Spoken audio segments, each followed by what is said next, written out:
avant d'en arriver principal sujet du jour, je tiens à évoquer un scandale tel qu'on n'en a pas vu depuis le mois de novembre 1789. Date à laquelle Talleyrand a fait liquider, a été à l'initiative de la liquidation du patrimoine de l'Église de France. Le 8 novembre dernier, 3 pseudo-évêques conciliaires ont fait une conférence de presse. Lors de cette conférence, ils ont annoncé la création d'un fonds pour indemniser les victimes de la pédophilie conciliaire. Jusque-là, pas de problème. Il est normal et juste que les victimes des prédateurs conciliaires soient indemnisées. Le problème, c'est que ce fonds sera alimenté non pas par l'argent des conciliaires, mais par la liquidation des biens meubles et immeubles de l'Église de France. Biens qui ont été usurpés par la secte conciliaire. Donc on va liquider du patrimoine de l'Église de France pour pour indemniser les victimes de la pédophilie, alors que, en toute logique, normalement c'est aux conciliaires de payer pour les crimes commis par leur secte. Par leur secte. Bon. Il y a une hypocrisie dans toute cette affaire parce que rien n'est fait pour combattre véritablement cette pédophilie. D'où vient-elle cette pédophilie ? Le rapport Sauvé nous le dit. Le rapport Sauvé nous le dit. Il nous dit que la plupart des prédateurs ont des mœurs contre nature. Donc pour lutter contre la pédophilie, c'est très simple. Il suffirait d'empêcher les gens qui ont des mœurs contre nature d'aller dans les séminaires. Or, nous savons très bien que, au contraire, on encourage les gens qui ont des mœurs contre nature à se retrouver dans ces séminaires conciliaires. J'ai un ami qui a été au séminaire conciliaire de Issy-les-Moulineaux. Il m'a dit il s'est fait draguer par des gens qui s'en cachent pas trop, quoi. Bref. D'ailleurs, petite remarque. Je n'ai pas lu en entier le rapport Sauvé, qui est extrêmement long, mais je l'ai quand même parcouru certains éléments. Et l'honnêteté intellectuelle m'oblige à dire que certains éléments de ce rapport sont très facilement non seulement critiquables, mais démontables. Donc je m'étonne que la hiérarchie conciliaire s'aplatisse de la sorte face au narratif médiatique actuel. Et que elle s'aplatisse de la sorte devant un pseudo-fait accompli. On dirait que tout a été fait pour souiller, pour déshonorer le nom d'Église catholique.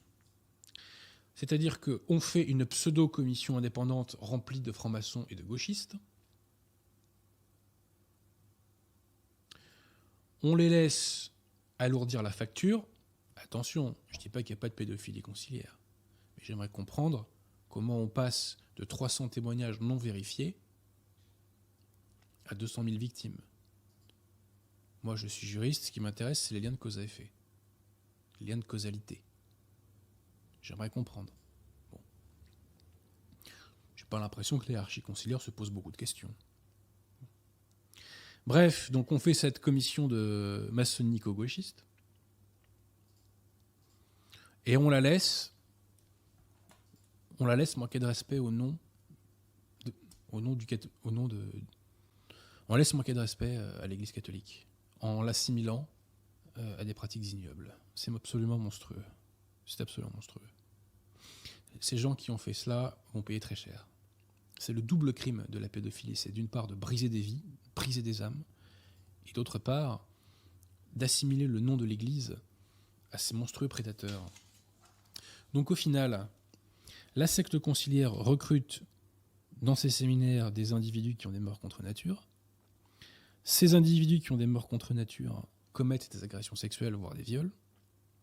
On indemnise les victimes en liquidant les biens de l'Église, et ainsi le patrimoine qui devra revenir à l'Église lorsqu'aura pris fin l'éclipse de l'Église, sera réduit autant que possible. Et au passage, on aura détruit la réputation de l'Église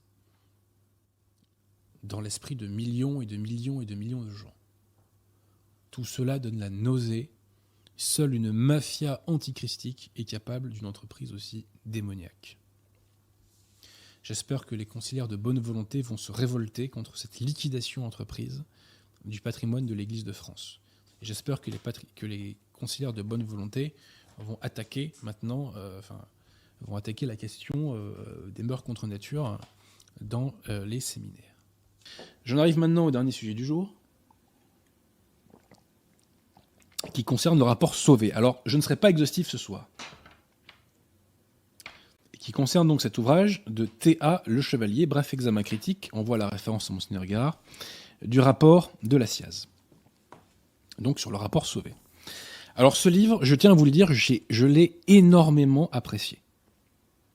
Déjà sur le style, il est très bien écrit, ce qui ne retire rien. Et ce livre a été écrit par un homme qui a une grande culture, une grande expérience, et qui a un logiciel authentiquement contre-révolutionnaire et catholique, puisqu'il fait le constat de la vacance du siège. Alors, en substance, quel est le propos? Et j'espère un jour faire une émission avec l'auteur. Parce que ce rapport Sauvé est un scandale absolu qui démasque, une fois encore, ce pseudo-épiscopat conciliaire. Le rapport Sauvé est une imposture, pourquoi? Parce qu'on a fait tourner pendant des jours et des semaines le chiffre de 330 000 victimes de la pédophilie conciliaire. Alors soyons clairs, hein, la pédophilie conciliaire, et j'en parle dans mon prochain livre, la pédophilie conciliaire est une réalité. C'est une réalité. Mais je note que le rapport Sauvé n'établit l'existence que d'un peu plus de 200 cas. Et alors qu'on établit l'existence de 200 cas, on nous parle de 216 000 quand on se limite aux victimes des clercs, et à plus de 300 000 lorsque l'on rajoute à cela les laïcs. Comment cela se fait-il? C'est très simple, c'est que cette estimation du nombre de victimes a été faite selon un sondage. Mais là c'est l'avocat qui parle. Depuis quand l'existence d'un préjudice est-elle établie par un sondage? On se fout du monde. Dans aucun pays au monde, qui a un état de droit qui fonctionne un petit peu, on peut se présenter devant une juridiction en disant « Monsieur le juge, donnez-moi de l'argent pour réparer le préjudice que j'ai subi, parce que ce sondage prouve que j'ai subi ce préjudice. » Mais on vit dans la 8e dimension, là. Quelle est la première chose qui m'a fait bugger sur le rapport Sauvé? C'est que je suis allé le lire un petit peu en PDF sur Internet, et je suis allé lire les témoignages. Et parmi les témoignages, je voyais notamment un poème. Alors encore une fois, moi je ne sais pas si la personne qui écrit ce poème est vraiment victime ou pas. Mais ce que je sais, c'est que juridiquement, ça vaut rien du tout. C'est pas ça un témoignage. Bon, d'un point de vue juridique, encore une fois. Et on est obligé de parler de choses juridiques, puisqu'on nous parle de réparation derrière, nous y arrivons. Alors quel est l'enjeu pour la République? L'enjeu pour la République, c'est, en assimilant l'Église à la secte conciliaire, de discréditer l'Église, de salir son image. Bon. Autre enjeu, et il est vraiment, mais c'est d'un tel scandale, c'est de dire que l'Église a une responsabilité institutionnelle. Vous vous rendez compte? C'est-à-dire que quand un pédophile de l'éducation nationale se fait attraper, personne ne dit qu'il y a une responsabilité institutionnelle de l'éducation nationale. Quand un musulman commet un attentat, on sait très bien que derrière, il n'y a pas d'amalgame, pas d'amalgame, pas d'amalgame. En revanche, il y aurait une responsabilité institutionnelle de l'Église pour les crimes commis en plus, non pas par des catholiques, mais par des conciliaires. On se moque du monde. Le scandale est double. Double parce que la secte... Excusez-moi. Double parce que la secte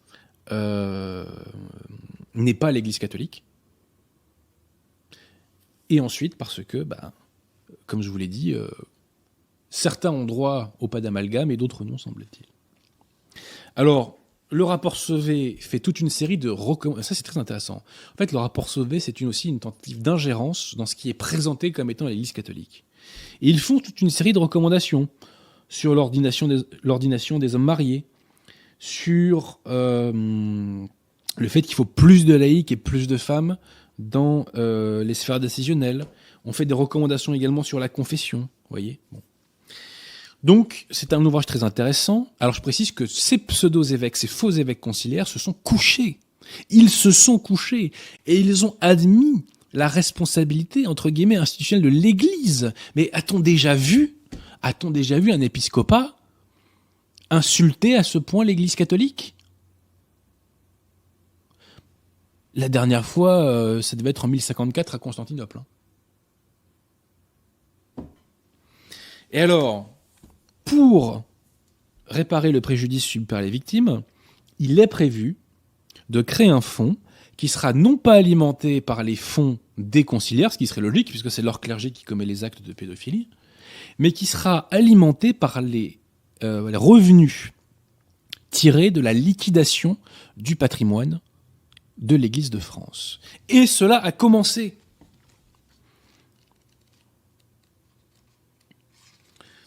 Le diocèse de Reims, Dole, Saint-Malo a décidé d'abonder de 500 000 euros donc le fonds en vendant des actifs immobiliers représentant 10% de son budget annuel.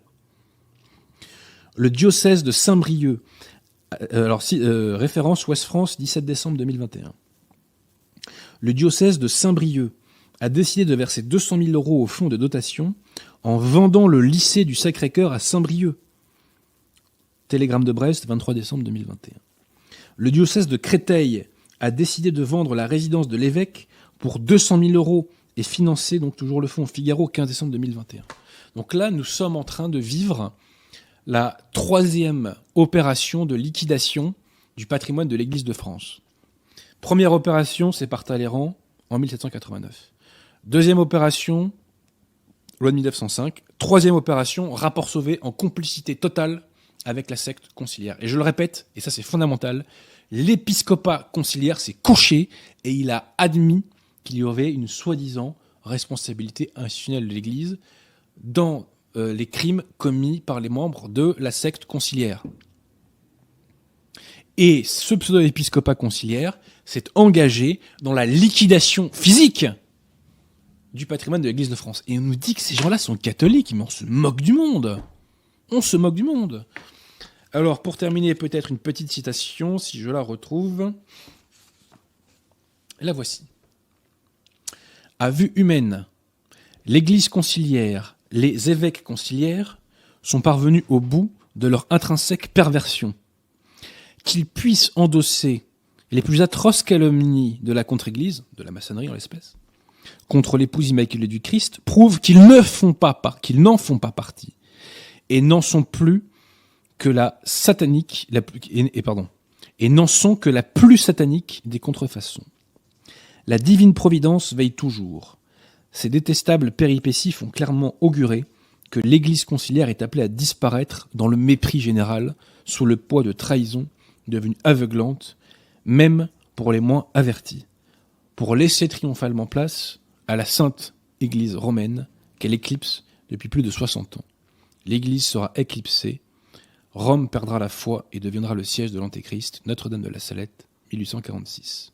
Permettez-moi, chers amis, aussi de vous dire un petit mot sur le rapport Sauvé, puisque le fameux Sauvé a été interrogé sur une chaîne YouTube dont j'ai oublié le nom, je crois que c'est L'Homme Nouveau, il raconte la façon dont il a dégagé ce chiffre totalement bidonné, totalement faux, de 200 000 victimes de la pédophilie conciliaire.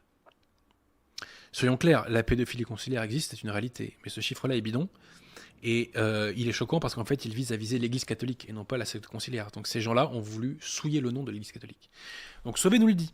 Comment on arrive à ce chiffre ? On fait un sondage auprès d'un peu plus de 20 000 personnes. Et sur ces 20 000 personnes, une centaine dont on ne vérifie pas la réalité du témoignage prétend avoir été victime d'un abus sexuel. Et donc, suite à ça, on extrapole et on arrive à 200 000 victimes. Ce n'est pas sérieux. Et si ce rapport Sauvé a une quelconque valeur scientifique, abolissons à la seconde le métier d'avocat et le métier de magistrat. En matière contentieuse, quel est le rôle d'un avocat? C'est très simple. C'est de démontrer l'existence d'un préjudice et sur cette base, de demander la réparation d'un préjudice. Le préjudice de ces 110 victimes a-t-il été prouvé? La réponse est négative. Donc ce chiffre ne vaut rigoureusement rien. Et il est invraisemblable que ce chiffre ait intégré ce que j'appellerai dans un de mes prochains ouvrages la réalité officielle. Et il s'agissait, je le répète, de salir le nom de l'Église catholique. Et je le dis, les évêques conciliaires qui ont validé ça sont des ordures et des traîtres. Anecdote. Une de mes connaissances a toujours voulu s'acheter une maison de campagne. Et elle ne trouvait pas. Et récemment, cette personne me donne ses nouvelles, elle me dit, bah tiens, c'est rigolo, bah là j'ai trouvé une maison de campagne qui est fantastique, et a priori, je vais l'acheter. Et elle m'apprend que cette maison de campagne appartenait à qui? Au diocèse. C'est-à-dire que le diocèse, aujourd'hui, liquide son patrimoine pour obtenir des fonds pour rembourser des victimes réelles ou supposées. Aucun problème pour qu'on indemnise les victimes réelles. Par contre, il faut démontrer l'existence de ce préjudice. Et si vous revenez sur ce principe-là, vous anéantissez l'état de droit. Donc il est invraisemblable que ce pseudo-rapport Sauvé ait été pris au sérieux par les observateurs. Et c'est une preuve de la trahison de la secte conciliaire, enfin de la section française de la secte conciliaire, que d'avoir donné donc du crédit à ce rapport. Et si on veut lutter contre les abus, tout ce que je vous ai dit, voilà. Je pense que Saint Pie V, dans sa bulle, prenait les mesures efficaces pour lutter contre les abus. Je n'en dis pas plus.